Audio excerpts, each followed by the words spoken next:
reduced to some kind of, It is over now. Does that mean ultimately?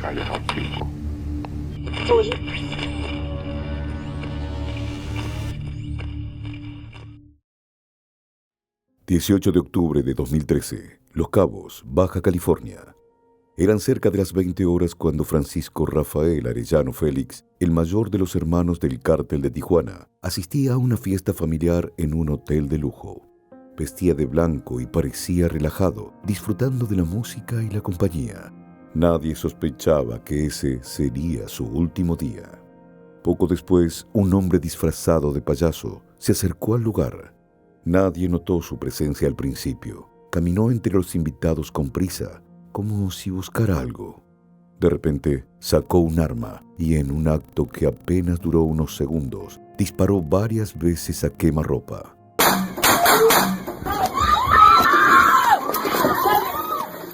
Francisco Rafael cayó al suelo y su vida se apagó antes de que alguien pudiera reaccionar, mientras el hombre disfrazado desaparecía en la confusión. Desde ese preciso instante, el misterio se instaló en el aire. ¿Quién era el payaso? ¿Por qué ese día? ¿A esa hora? Por supuesto, se tejieron muchas teorías, pero pocas respuestas salieron a la luz. Hoy nos adentraremos en los últimos momentos de Francisco Rafael y en los enigmas de su vida y muerte. En los meses previos a su muerte, Francisco Rafael Arellano Félix llevaba una vida relativamente discreta, lejos de las actividades criminales que habían definido su pasado. Tras haber sido liberado en 2008 y luego de cumplir sentencias tanto en México como en Estados Unidos, Francisco Rafael se había alejado de la vida pública y se movía con aparente cautela entre diversos círculos sociales en Baja California Sur, tratando de reinventarse lejos del ruido de las guerras del narcotráfico. Los primeros días de octubre, Francisco estaba en Los Cabos buscando un respiro, donde fue invitado a algunos eventos sociales que aprovechó para interactuar con figuras locales como empresarios, políticos y viejos conocidos. Había rumores de que su presencia en estos eventos tenía que ver con intereses empresariales o sociales más que con actividades delictivas, aunque innegablemente el peso de sus antiguos vínculos nunca dejó de perseguirlo. Se rumoreaba incluso que había tenido una reunión con algunas figuras locales importantes, lo que añadió un matiz de misterio sobre quiénes sabían de su paradero exacto y con qué fin. Lo cierto es que, aprovechando su estancia en ese lugar paradisíaco, decidió celebrar su cumpleaños número 63 en el Hotel Marbella. El día elegido fue el 18 de octubre. Mientras el sol se estaba ocultando sobre Los Cabos, el exclusivo lugar parecía listo para una noche de celebración, con globos, manteles de color azul y una privilegiada vista hacia el mar.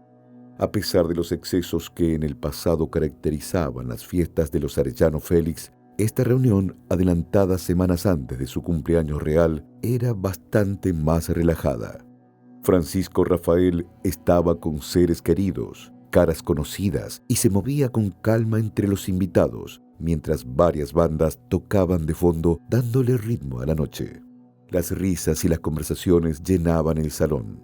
Los meseros iban y venían sirviendo tragos. Nadie, absolutamente nadie, podía prever lo que estaba a punto de suceder. El agasajado, que había sabido tener un pasado oscuro, hacía tiempo se mantenía al margen de los viejos problemas que alguna vez dominaron su vida, y decía no necesitar guardias para protegerlo. Quizás por eso alguien aprovechó la oportunidad o el descuido para ajustar cuentas. A las 20:15 horas, de pronto el aire se puso denso. Un personaje siniestro, vistiendo un disfraz de payaso azul, peluca púrpura y nariz roja que ocultaba su verdadera identidad, se movía entre los invitados. Al principio pasó desapercibido. Muchos habrían pensado que era parte de la celebración, una broma quizás, o un entretenimiento más de la noche.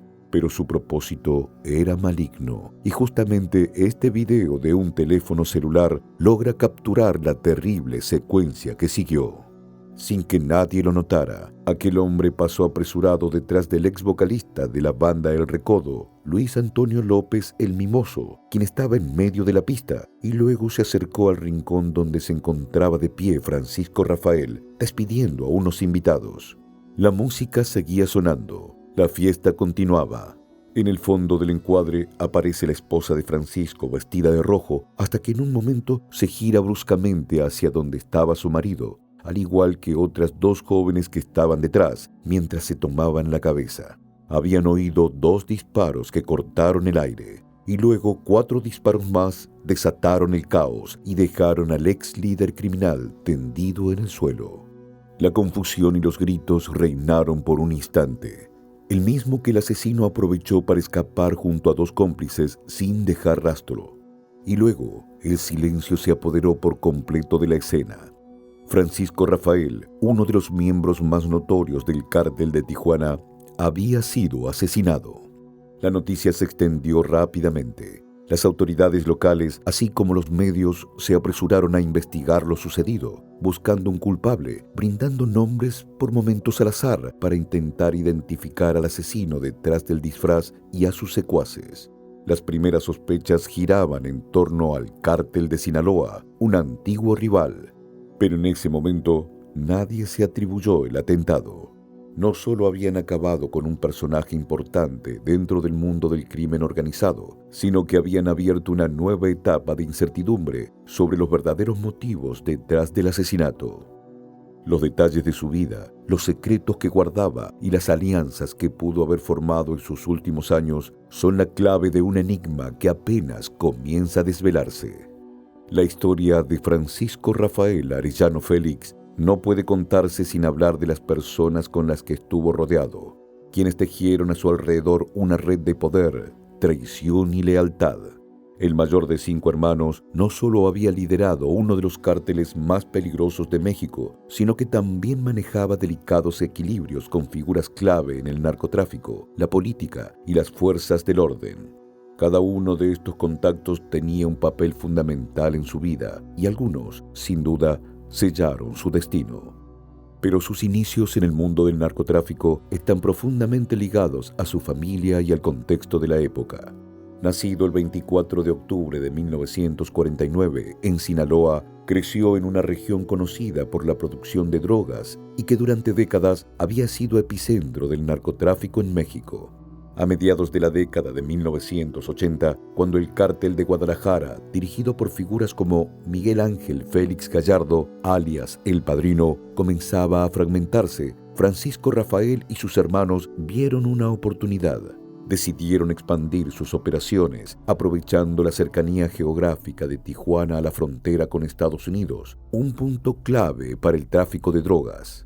Junto a sus hermanos Benjamín, Ramón, Javier y Eduardo, fundaron lo que más tarde se conocería como el Cártel de Tijuana, también conocido como el Cártel de los Arellano Félix. Poco después de la captura de El Padrino, en 1989, los hermanos no tardaron en expandirse. Benjamín fue el primero en asumir un rol importante dentro de la organización, coordinando operaciones de tráfico de sustancias hacia Estados Unidos. Francisco Rafael se encargaba de tareas más administrativas y diplomáticas, estableciendo contactos con otras organizaciones criminales. Fueron estas mismas conexiones las que le permitieron formar alianzas y controlar las rutas de contrabando en la frontera. Para todo ello, la violencia era una herramienta clave. Con la ayuda de su hermano Ramón, conocido por su brutalidad, el cártel fue poco a poco consolidando su poder. Sin embargo, la notoriedad que ganaban también iba atrayendo la atención no solo de las autoridades estadounidenses y mexicanas, sino aún peor, de sus rivales. Así fue como en la década del 90 comenzaron una violenta serie de enfrentamientos con otros cárteles, principalmente con el de Sinaloa y su temible líder, el Chapo Guzmán. Esta lucha desmedida marcaría el principio del fin para la organización familiar que dominaba la frontera en Tijuana. Todo comenzó en la década de 1990, cuando Joaquín El Chapo Guzmán, líder del cártel de Sinaloa, buscaba ampliar su control sobre las rutas hacia Estados Unidos. En ese momento, el cártel de Tijuana, liderado por los hermanos Arellano Félix, tenía el control total de esas rutas, lo que los convertía en un obstáculo directo para Guzmán. Pero la rivalidad finalmente alcanzó su punto máximo en 1992, cuando Ramón Arellano Félix intentó asesinar a El Chapo en el aeropuerto de Guadalajara. Un ataque fallido que no hizo más que intensificar el conflicto. A partir de ese momento, la guerra entre ambos cárteles fue implacable y los costos demasiado altos. A medida que aumentaban los enfrentamientos, también lo hacía la presión de las autoridades. El asesinato por error del cardenal Juan Jesús Posadas Ocampo en 1993, un crimen en el que se cree que los Arellano Félix estuvieron involucrados, significó una mayor persecución por parte de las autoridades mexicanas. Podría decirse que, a pesar de todo, el verdadero declive del cártel comenzó cuando la suerte de los hermanos Arellano Félix dio un giro inesperado. En 1993 arrestaron a Francisco Rafael. En 2002, Ramón fue asesinado en Mazatlán en un enfrentamiento con la policía y solo un mes después, Benjamín también fue capturado. La organización se ajustó de nuevo y Eduardo Arellano Félix y su hermana Enedina tomaron el liderazgo. Pero numerosos arrestos en Estados Unidos y la extradición de otros miembros hacia ese país para enfrentar cargos por narcotráfico cambió la balanza de poder a favor de los cada vez más activos agentes policiales de Estados Unidos en ambos lados de la frontera. La pérdida de estos dos líderes clave fue un golpe devastador para la organización. Y a medida que otros hermanos y figuras importantes del cártel también fueron detenidos, el control del cártel de Tijuana empezó a desmoronarse y nunca volvió a tener el poder que una vez ostentó. El arresto de Francisco Rafael fue un golpe inesperado que ocurrió en 1993 en circunstancias particulares.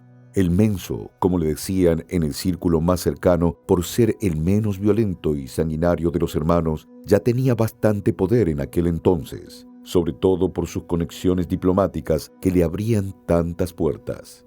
En aquel año, las autoridades mexicanas y estadounidenses estaban intensificando su lucha contra los grandes cárteles de drogas y el cártel de Tijuana ya estaba en la mira debido a la creciente violencia y su control sobre las rutas de tráfico hacia Estados Unidos. Francisco Rafael había sido rastreado durante algún tiempo, pero su caída no fue producto de una operación extensa de inteligencia ni de una emboscada violenta. Nada de eso. En realidad ocurrió en un contexto más doméstico y sorpresivo, casi tanto como su muerte.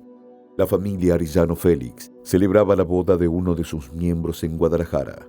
Aquel evento en el que participaba Francisco Rafael junto con varios de sus familiares y asociados tenía el mismo aire de lujo y ostentación que los caracterizaba. Sin embargo, la seguridad esta vez no fue suficiente para evitar que las autoridades tomaran acción. El mayor de los Arellano Félix fue detenido el 7 de agosto durante la celebración, sin presentar ninguna resistencia y llevado ante la justicia.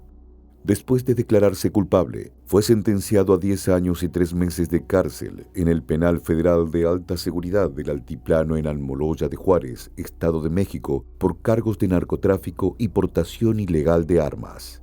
Esta detención no solo significó un golpe contra la familia y la organización, sino también una señal del creciente acoso por parte de las autoridades. Sin embargo, en el año 2004, poco antes de cumplir su condena, fue extraditado a los Estados Unidos, donde enfrentó cargos federales por sus crímenes. Allí lo sentenciaron a 6 años de prisión el 15 de octubre de 2007. Pero las autoridades le concedieron la libertad en 2008 por buena conducta.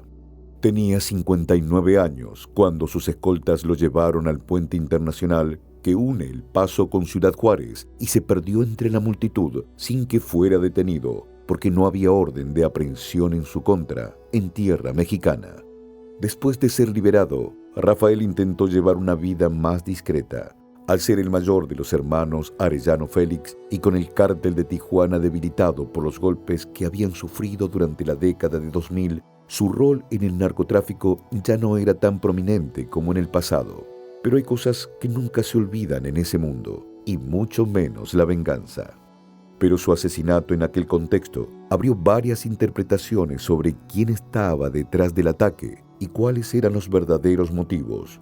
Algunos dijeron que pudo haber sido consecuencia de un conflicto interno dentro del cártel de Tijuana. Tras la caída de los principales líderes, los enfrentamientos por el control de lo que quedaba del imperio comenzaron a surgir. Tal vez los nuevos miembros habían querido eliminar cualquier vestigio del pasado.